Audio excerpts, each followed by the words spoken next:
Welcome back, everyone. This is episode 17 on the One-on-One podcast on the Philly 12 Media Network, presented by BetRivers Sportsbook. Once again, I am Harry Douglas. That is Coty Sensabaugh. That's who I'm joined by, my co-host on the One-on-Ones podcast. Now, as we await the bowl season to start, there were a lot of players and coaches who were honored at the award show.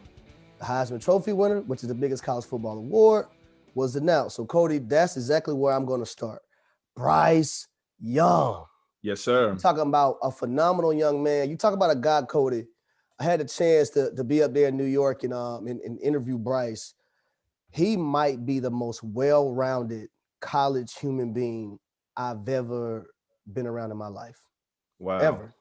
Wow. Like from his interviews, from the way he carries himself, the way he deflects the attention to his teammates and let everyone know that he would not be in that position if it wasn't for those guys. And it's funny because, man, I asked him about the Auburn game, right? And I asked him about Will Anderson Jr. And because I kept seeing Will Anderson Jr. go up to him and talk to him about different stuff, right? He was like, man, we wouldn't be there if it wasn't for Will Anderson Jr. He's a guy who leads, who believes in me and gives me confidence. And that whole nine, because if it's anybody who I thought got snubbed for being a Heisman candidate, it was Will Anderson Jr. So I thought he should have been there. But Bryce Young, the foundation, they showed his parents, and if you don't know the story about his parents, everybody, I encourage y'all to go look it up. But his father seen something in him at a very young age. And his father started taking the proper steps to get his son right for these moments. Did his mom, his wife always agree? No, but he's seen it. You know what I mean? He's seen it early on. But when you talk to Bryce and when you're around him, you understand that he has that foundation with his parents. He has balance in his life. He is just one of the most humble young men I've ever seen, Coty. Like it's crazy. And this is a guy now in the SEC championship game who set an SEC championship passing record with 420 yards against the number one team and the number one defense in the country. Right. And then against Arkansas, he set the single passing game record at Alabama with 559 yards, voted AP Player of the Year. The first Alabama quarterback to win the Heisman Trophy. Now that's big.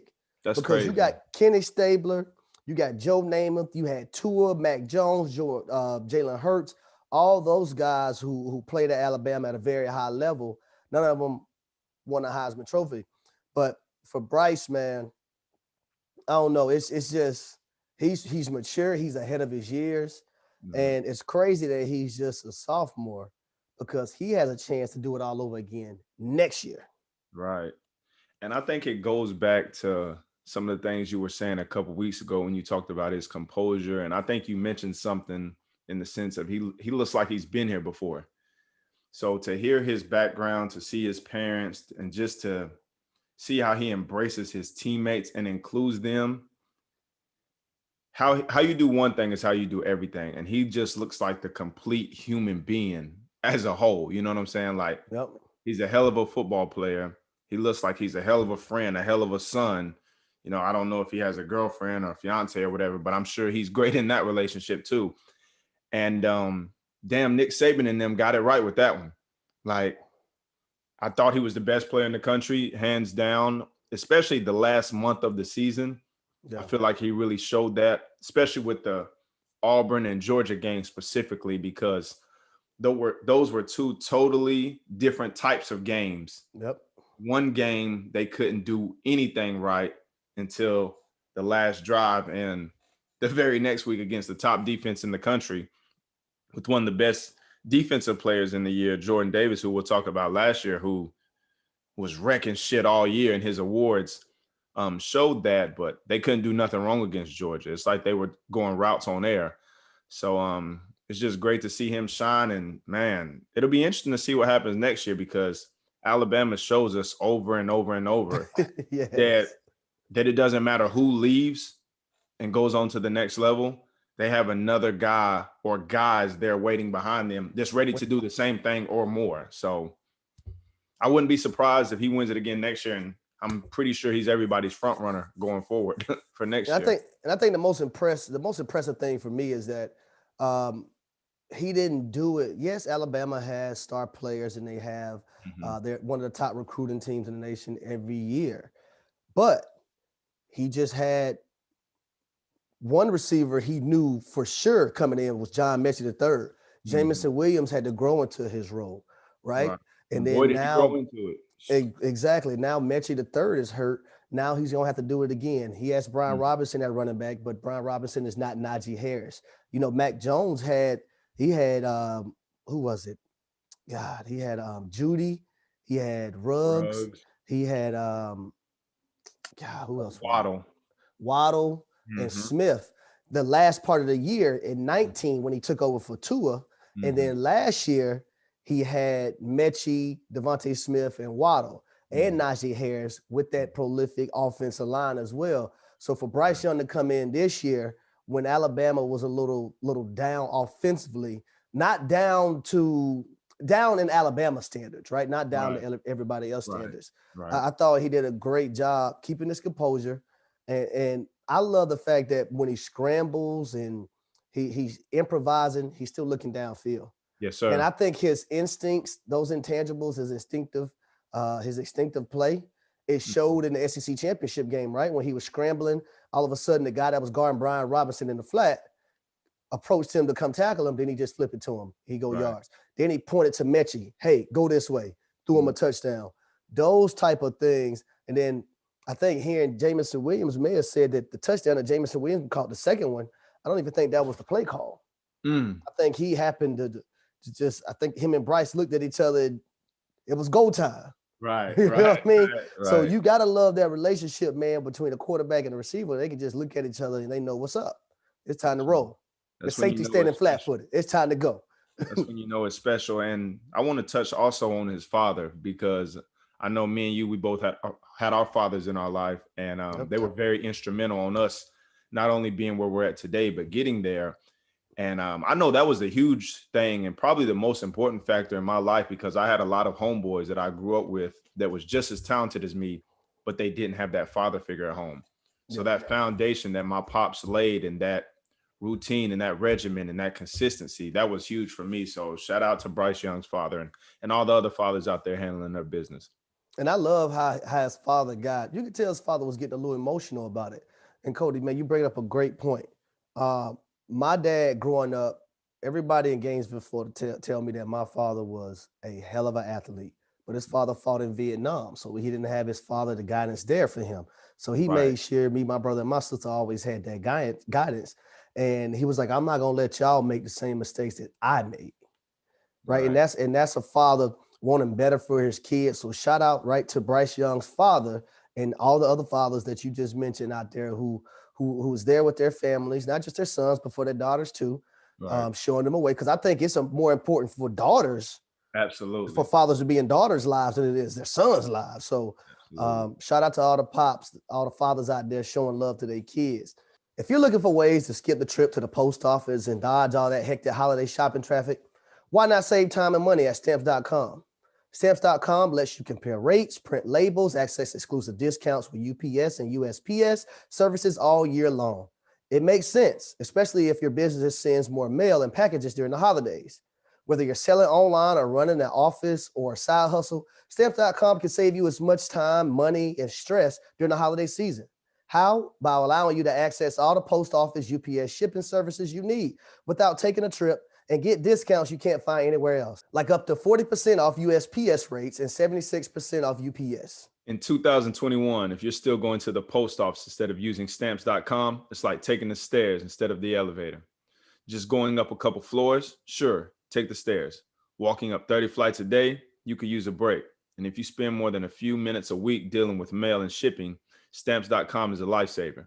You'll save so much time and money. You'll wonder why you didn't start sooner. So join Stamps.com now and save time and money this holiday season. And sign up with promo code 1 for a special offer that includes a 4-week trial, free postage, and a digital scale. No long-term commitments or contracts. Just go to Stamps.com, click the microphone at the top of the page, and enter code 1. That's ONE. Let's get to some of the awards I'm gonna start with the first one. I'm not gonna name all of them. Some of them I think that caught my eye.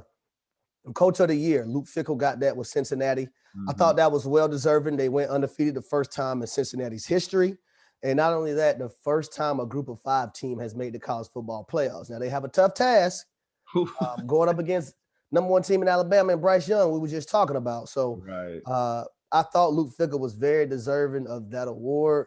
Cincinnati, man, they're changing the culture of college football, or they're trying to, Yes, right? sir. Because for many weeks, it didn't really look like they was gonna have a chance to get in, but they handled their business and did what they were supposed to do. Now they're in. I agree with you. I think he was the right pick. Not surprised by it at all.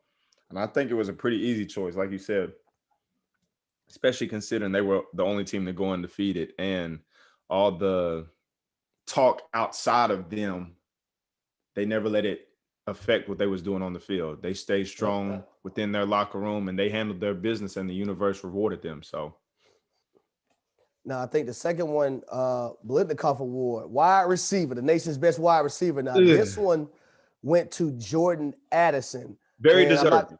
Very Very deserving. deserving. I'm not going to take anything away from Jordan Addison because he had 93 receptions, 1,479 yards, 17 touchdowns. But I'm going to say this.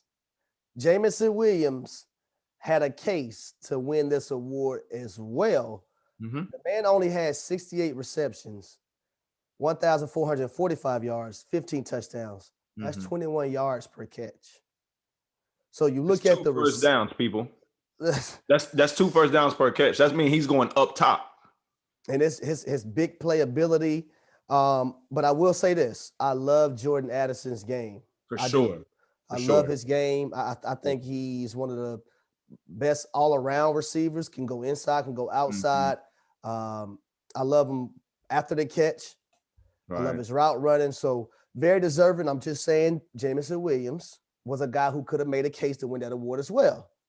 Now, I agree. I agree 100%. Not taking nothing away from Addison. I just think Jameson Williams is the best receiver in the country.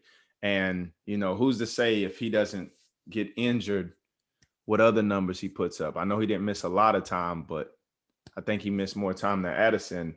And someone I also want to give a shout out to from West Kentucky is the Stearns young man who had 137 receptions. Like, I'm not saying he's a Blitnikoff, but the numbers he put up was amazing. And you also got to give it up to his quarterback, because his quarterback was right up there. His quarterback was right up there at the top for all the quarterbacks. So I want to highlight that young man. But Addison is a hell of a receiver, man.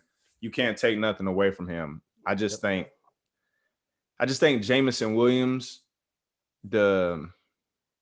a lot of it has to do with the competition too. He must see TV, bro. He must see TV. Exactly. Man. He must see TV. And I just feel the SEC obviously is better competition than the ACC this year.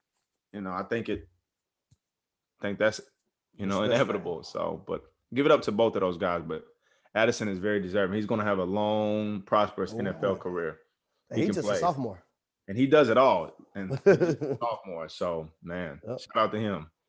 So the next one, we're going to talk about the Doak Walker Award, running back, nation's best running back. That went to Kenneth Walker III. Very, very deserving. No surprise.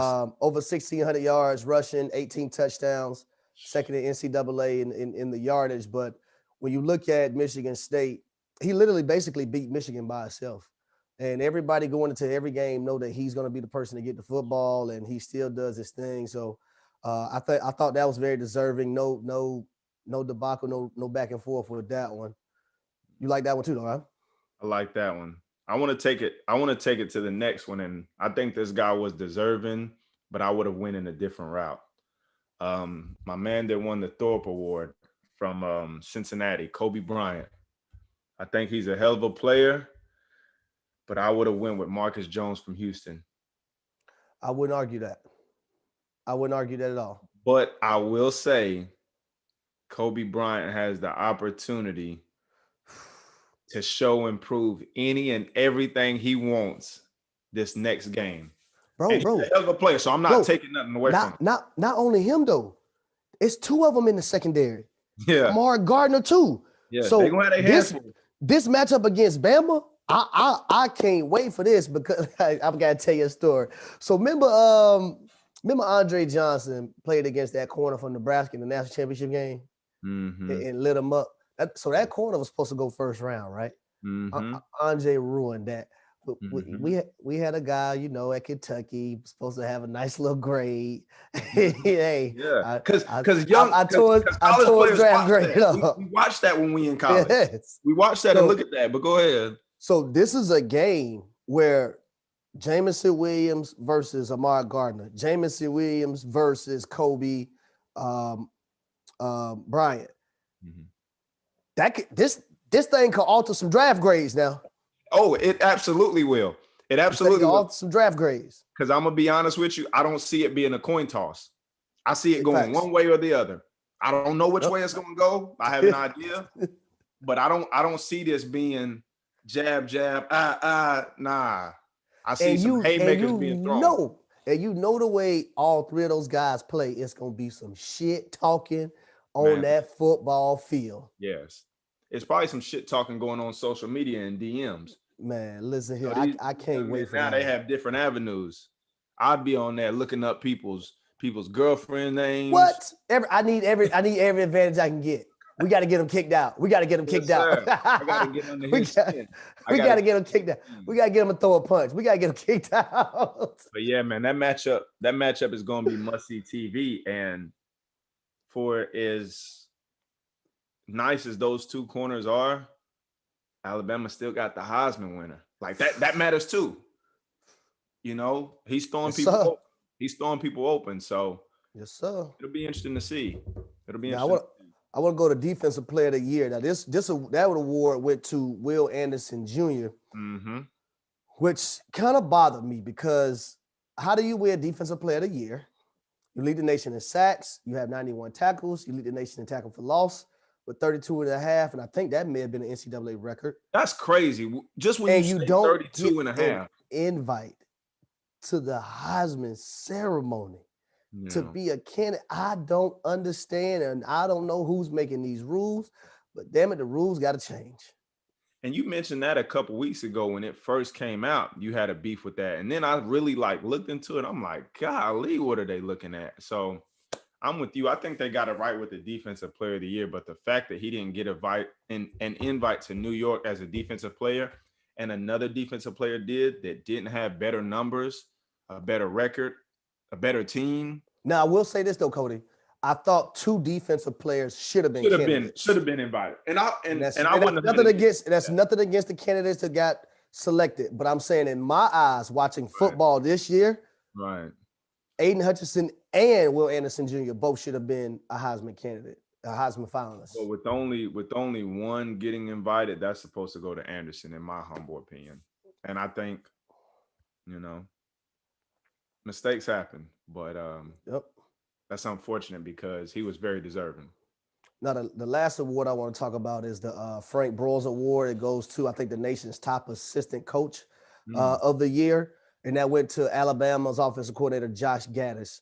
And Coty, I got to tell you, Josh Gaddis is doing some good things offensively for Michigan because, bro, the last 4 days, I've been honing in on a lot of Michigan's film, and I can't wait for y'all to see some of the stuff I'm going to break down on the run game and how many different runs they have and how they give you the eye candy. Then they bring in a backup quarterback who's a dual threat.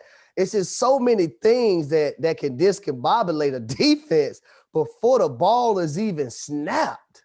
You know who it reminds me of? And I haven't watched nowhere near as amount of film as you, but the games that I watch, it reminds me a lot of Kyle Shanahan when he first got to San Fran. The way that ground attack was with all those different options. Yes. Yeah, but I'm sure he has some universities calling him for a head coaching job for sure. I don't know if he's interested in that, but he's a hell of a coach. Yeah, but he's done a great job this year for this Michigan football team.